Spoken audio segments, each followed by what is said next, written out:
everybody, and welcome to the Football Philosophy channel, and it's the player ratings, rating the ratings. I've chosen the Evening Standard today. I deliberately chose the Evening Standard because I saw the headline that said Bruno the hero was Marshall flops. I saw that headline, so I thought I'd choose that and go through their player ratings and compare them to my player ratings as I do with one of the outlets each game. Just before I go on to the player ratings, something that I wanted to mention. Obviously, when I'm doing my player ratings, I don't do it on the day of the game. I've said this, I try and remember to say this every time. I think it's difficult to give player ratings straight after the game, so I don't like doing it straight after the game. You're too much involved in the game, wanting your team to do well, and you can remember too many poor things, perhaps, that when somebody didn't do that many bad things, but one or two things stick in your mind. Or somebody might do one or two great things, but maybe not have a great game. So I don't like doing it straight after the game. I prefer to watch it again. I've watched the game again now. I've gone through my own player ratings. The reason I'm bringing that up is because I've watched it again. I like to pick up on one or two things that the commentators mention, or the co-commentators. And the co-commentator was Steve McManaman. I don't mind Steve McManaman, obviously. His background's not the greatest, playing for Liverpool when this is a United channel, really. But he isn't bad, Steve McManaman. But what he did say during commentary was the inconsistency is frustrating in Manchester United. He said the inconsistency is frustrating, and I can't see why they're so inconsistent. And he said, after all, they're using the same players. So I think I can answer that for him. They might be choosing from the same players. We touched on this before the game yesterday, or was it on? I think it was on the Friday morning show. The inconsistency is partly because we're not choosing the same players every week. That's the main reason. I mean, I know you can't pick the exact same team, but there's too many changes in the team too often. So Steve McManaman on the TV there, on the commentary, saying, after all, it's the same players. It's not always the same players, and that's why it's inconsistent. It's as simple as that. So if I bump into Steve one day, I'll explain it to him. So I've chosen the Evening Standard for me player ratings comparisons, and the headline in the Evening Standard, as I said, was Bruno the hero's Marshall flops. Starting with the keeper, they've given David De Gea a 6. I think that's a little bit harsh. I've given him a 7. They have said that the shot came through for the goal. It came through Wan-Bissaka's legs, and it was difficult for him to react quickly. And then it went down low into the corner. I agree with that. I don't think he could have done much about the goal. I don't think there was really much else he could have done in the game. Lindelof gave him a really scary moment with a really short back pass. He had to rush out and just literally had to get it anywhere away from his goal that he could. I think it was no, it wasn't. It was Decore that was bearing down on him, and he just had to avoid Decore. He didn't have a chance to kick it long or kick it into touch. He was literally that tight onto him, Decore, and that quick onto him, that he just had to kick it away anywhere. And I don't think he deserves marking down for that. It went straight to another Everton player, I should say. But, you know, the danger was averted. So I don't think he deserves marking down for that. Wan-Bissaka, they've given a 6 to. Just back on De Gea, yeah, they gave him a 6. I've upped him to a 7. They've given Wan-Bissaka a 6. I've upped Wan-Bissaka to a 7 as well, in my opinion. They've said that Bernard turned him inside out for the goal. But I'm going to touch on this later. They've also said Bernard turned him inside out for the goal, but he's not completely to blame because he hasn't got a first choice winger in front of him. Now, when I come to Juan Mata, obviously played wide on the right. So when I come to the Juan Mata thing, I'll probably mention this again. But what are they saying that for? They're not talking about his whole performance. They actually are talking about the goal. They're saying Bernard turned him inside out, but he can't be blamed because he hasn't got a winger in front of him. Now the goalkeeper Pickford kicked it the full length of the pitch. Lindelof went up with Calvert-Lewin.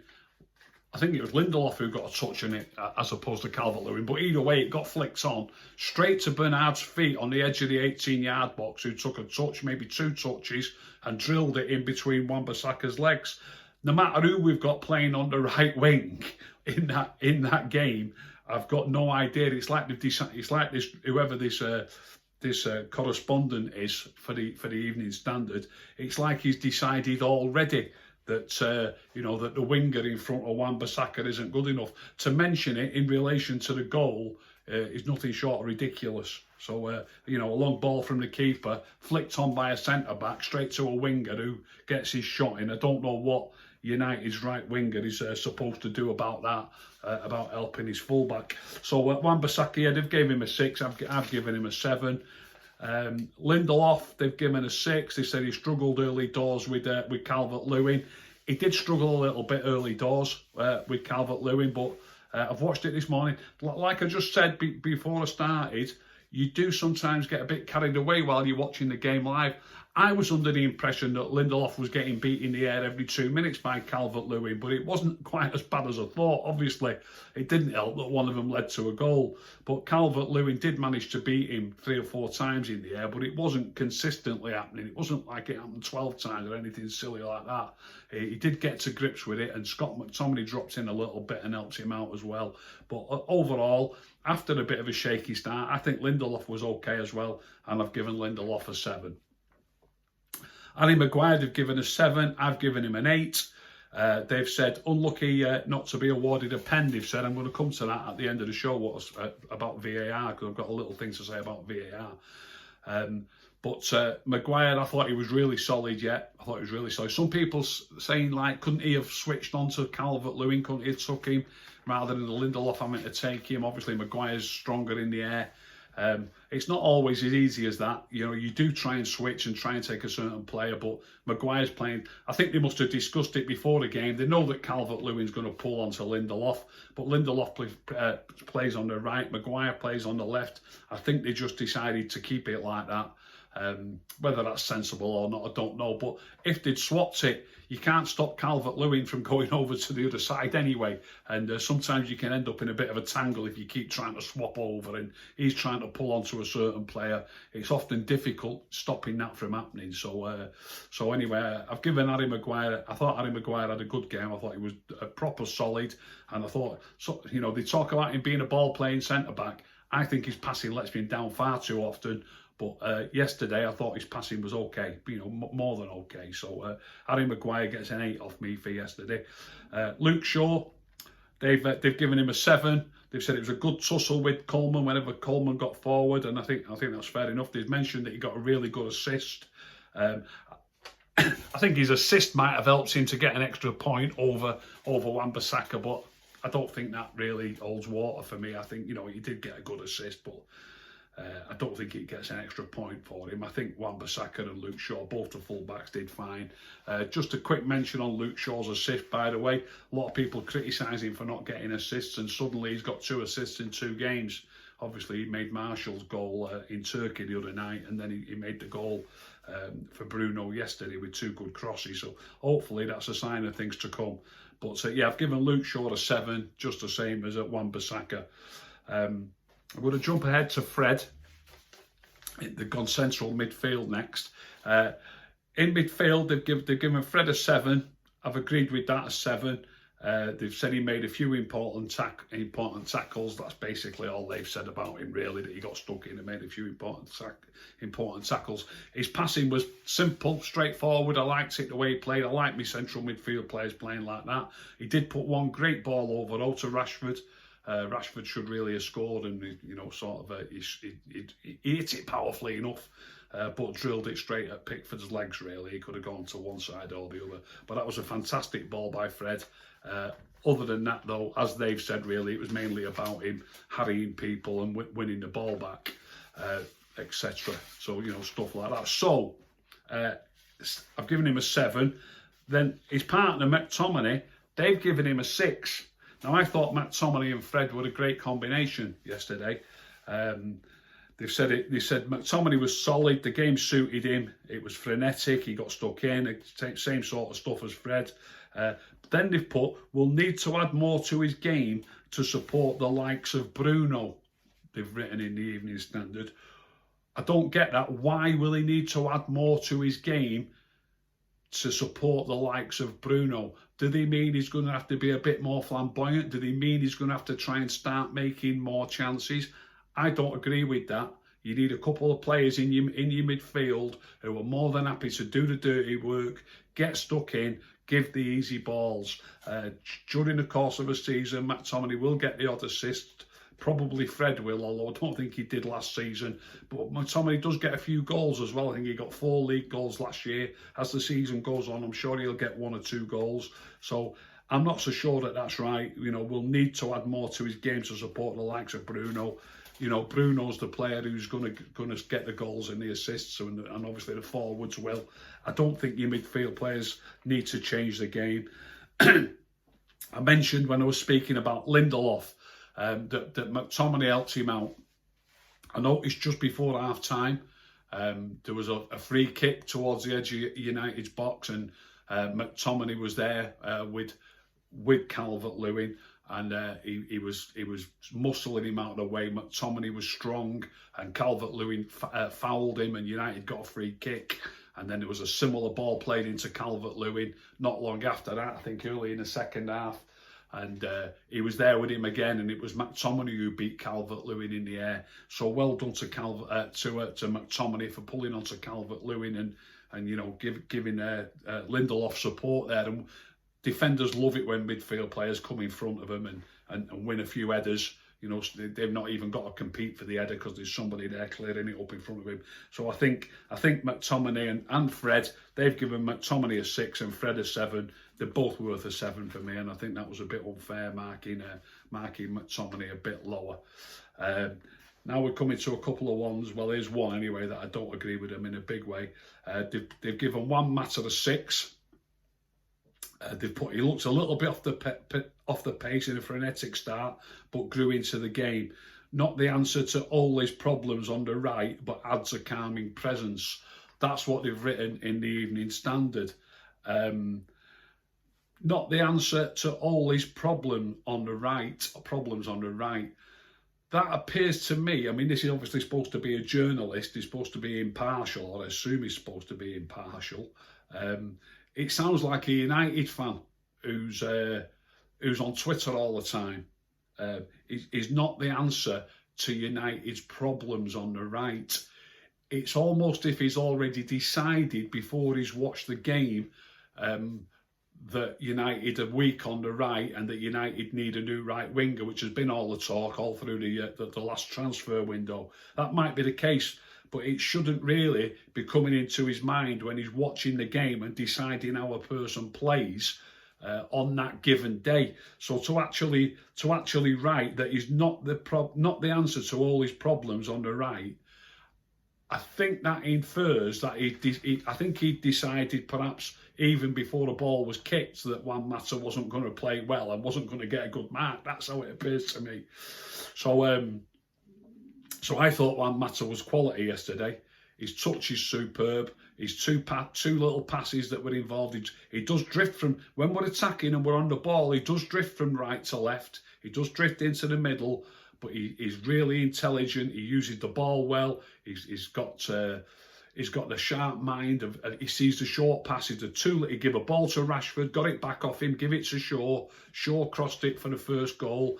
He was in the inside left channel at that moment, but he drifted across as the play was drifting that way. And then if we lose the ball, he gets back quickly.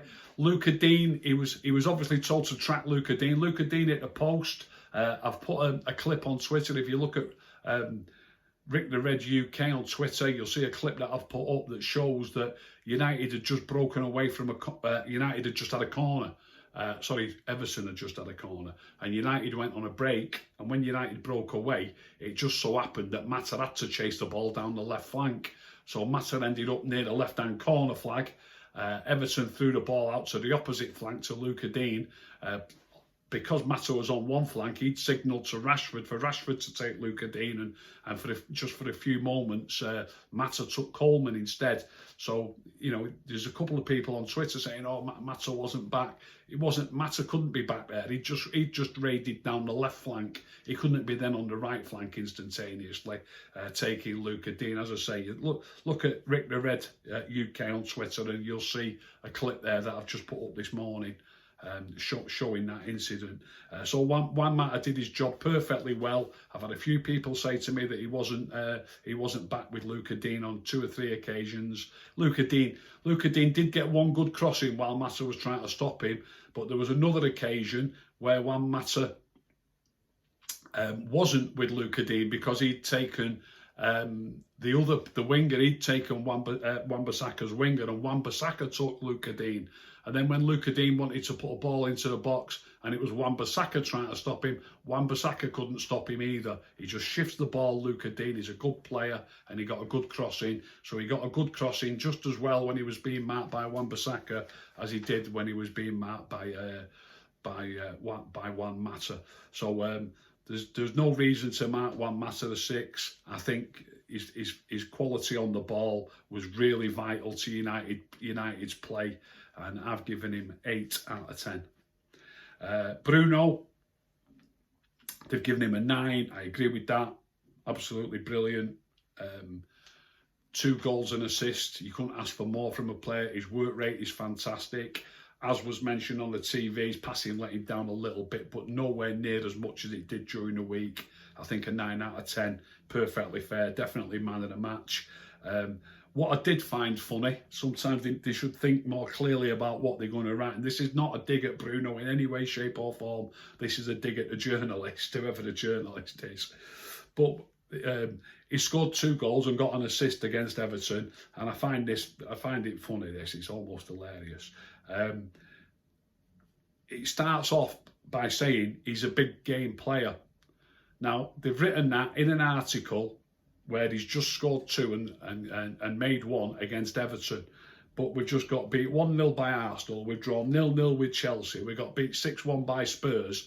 Then we beat Everton, and the journalist writes, he's a big game player. Well, I think that's the wrong way round somehow. He seems to be doing, certainly speaking about this game, he's done well in a game that's not a big game there in comparison to the other big games where it didn't go so well. Obviously, it was an important game. It was an important game for all. It's a big game in that respect, but it's not a big game as regards the clubs that we've just played recently compared to that one.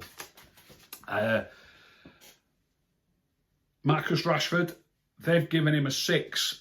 I've just studied the game carefully. They've actually written not his usual self in the first half and involved in the second goal. Passed it to Bruno. Bruno crossed it. He should have headed it really. They've also said, but it doesn't matter that he didn't head it. It went in. He should have scored also. They've said great ball over the top by Fred. He took a good first touch but slammed it right at the keeper. They've mentioned that. I've just studied the game, and Marcus, he worked hard. He stopped Coleman in his tracks 2 or 3 times, robbed it off him. He had a decent game defensively. On the ball, his passing was sloppy far too often.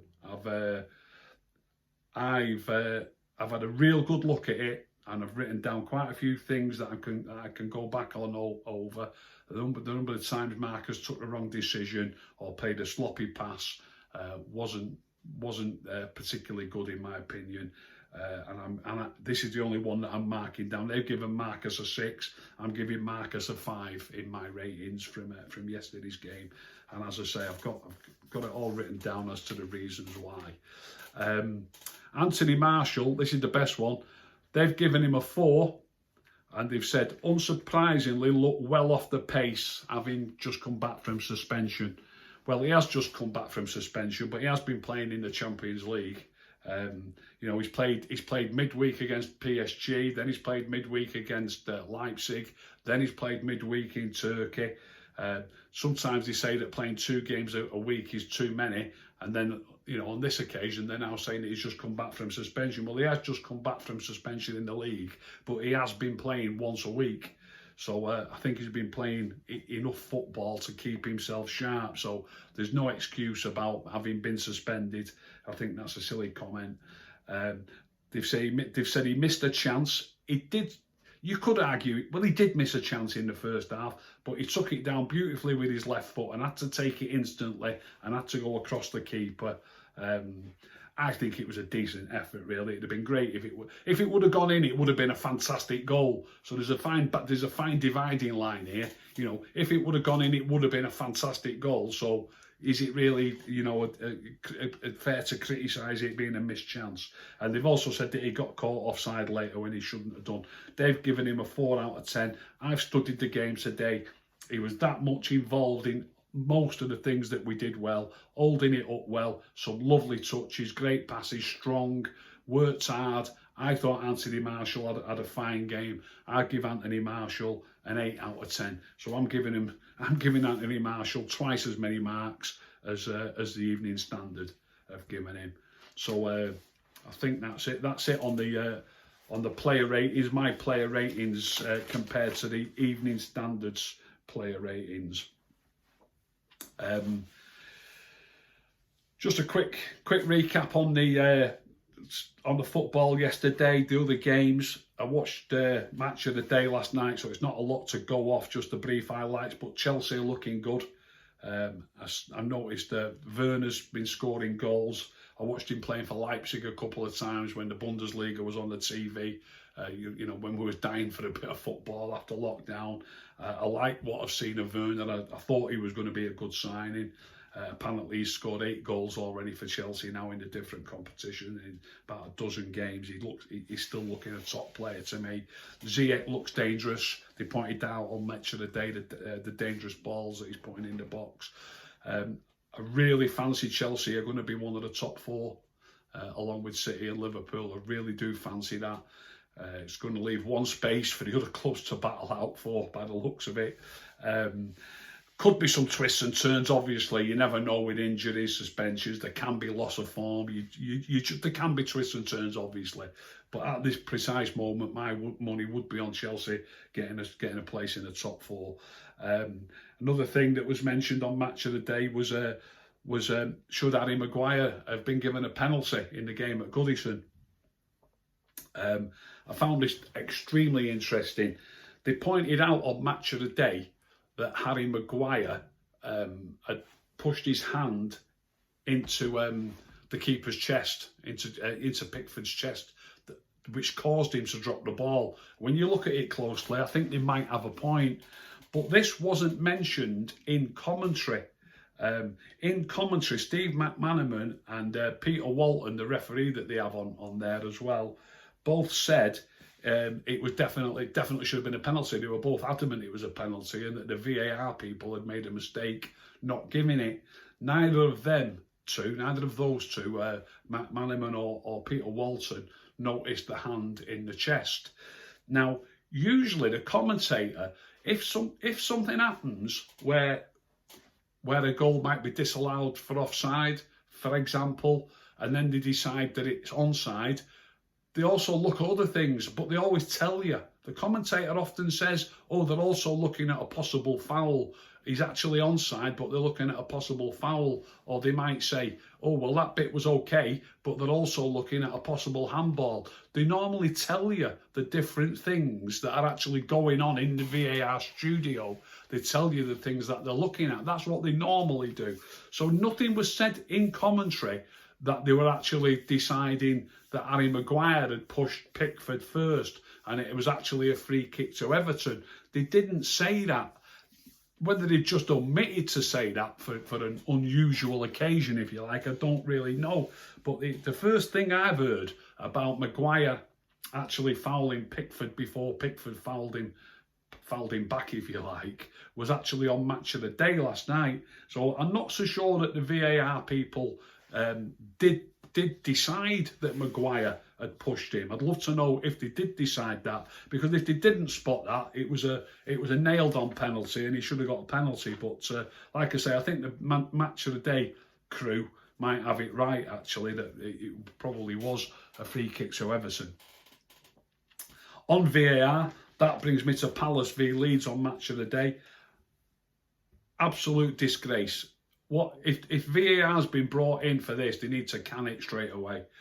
Patrick Bamford scored an absolutely superb goal. He pointed where he wanted the pass to go to. The pass went there. He beat the keeper to the ball and just lifted it over him. This was for Leeds against Crystal Palace. They ended up getting beat 4-1.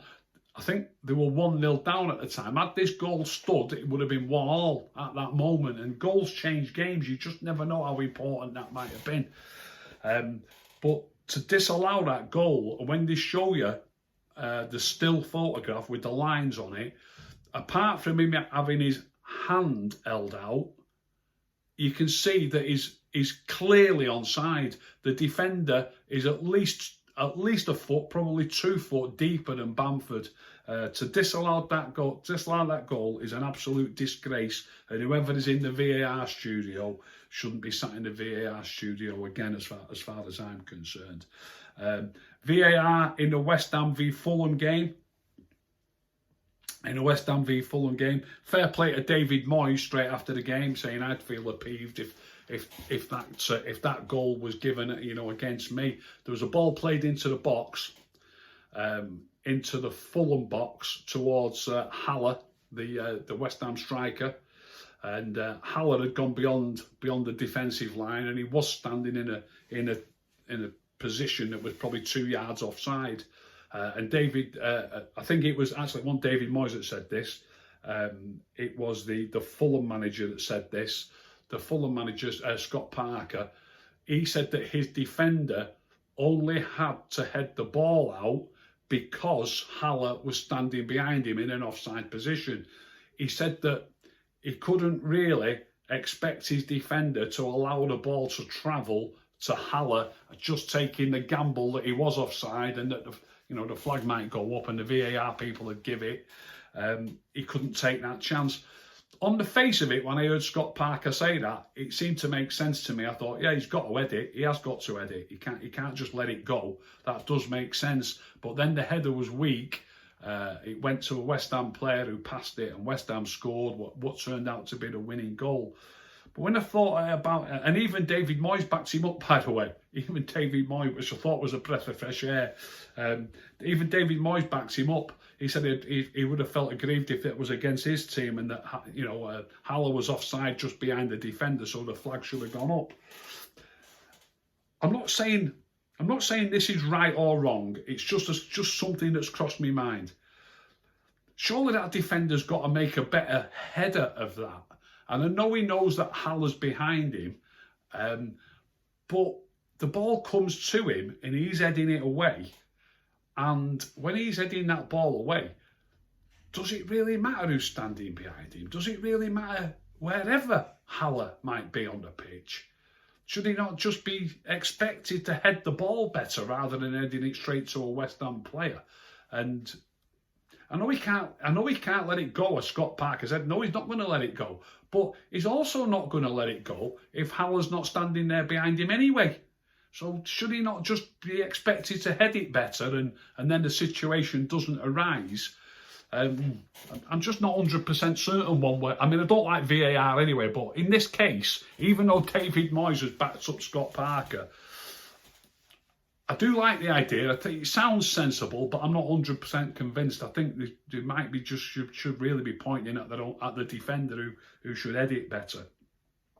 But anyway, make your own mind up on that. As I say, I'm not 100% convinced one way or the other. In the same game, Adebola Lookman should be absolutely ashamed of himself. He should hang his head in shame. 96 minutes on the clock, they've got a penalty, they're losing 1-0, and he tries to take a penalty like that. I forgot the phrase that they call it now, but the penalty where they just chip the ball and the keepers, they expect the keeper to dive and the ball just floats gently. He made a terrible effort at it. It didn't have any pace on it. It didn't get more than a yard off the ground, and the keeper didn't. The keeper had gone slightly to his right, but had time to straighten himself up and just catch the ball. It was as far as a penalty, okay, it was on target, but as far as a penalty being on target, any penalty that I've ever seen that was on target, it's the worst penalty I've ever seen. Obviously, it's even worse if it's off target. But as far as a penalty goes that's on target, it's the worst penalty that I've ever seen in my life. The keeper just caught it so easily. It's a disgrace. Now, on Match of the Day, I think it was Gary Lineker said, you know, everybody says how clever it looks if it goes in. I've heard the word, well, this wasn't on Match of the Day, this bit, but I've heard the word cool used when somebody scores. A Panenka, that's the name of the idea of the penalty. I think it's named after a player who scored one in the a Czechoslovakian player in the European Championships in the 70s. And yeah, it's a Panenka. But yeah, they talk about when you take a Panenka, you often hear commentators say he was the coolest man in the stadium. He might be the coolest man in the stadium, but what does that matter to his teammates? What does that matter to the manager or the fans that you're the coolest? You know, you looking cool doesn't matter to anybody else at all except you. Doesn't matter to anybody. They need that ball to go in that net to secure them a point. Almost certainly they would have had a point if he would have scored that goal. If you take a penalty like that, that's going to make you look cool. It doesn't matter one jot to anybody else. You need to score that penalty. The most important thing in your life at that moment should be getting that ball in the back of that net. And trying to make yourself look cool while doing it is an absolute embarrassment. An absolute embarrassment. So that's that off my chest. I think that's everything covered on the I've done my player ratings compared to the Evening Standard player ratings. Let me know in the comments if you like them or you disagree with them. I'm going to put like I did last week after the Arsenal game. I'll look at a few of the comments, and I'll do a poll on Twitter so that people can vote, and I'll explain whichever person comes out on top of the poll. I'll explain whichever one, and I'll put a few clips up on Twitter to help that explanation as to why somebody, if it turns out that somebody's got a higher mark than you expected, or if somebody got a lower mark than you expected, I'll explain it on tomorrow's video, which will be player in focus, and obviously, like I say, I'll put a few clips up on Twitter to explain it as well. I hope you've enjoyed the show. If you've enjoyed it, tell all your friends. Please subscribe. If you didn't enjoy it, keep stum. Don't tell anyone.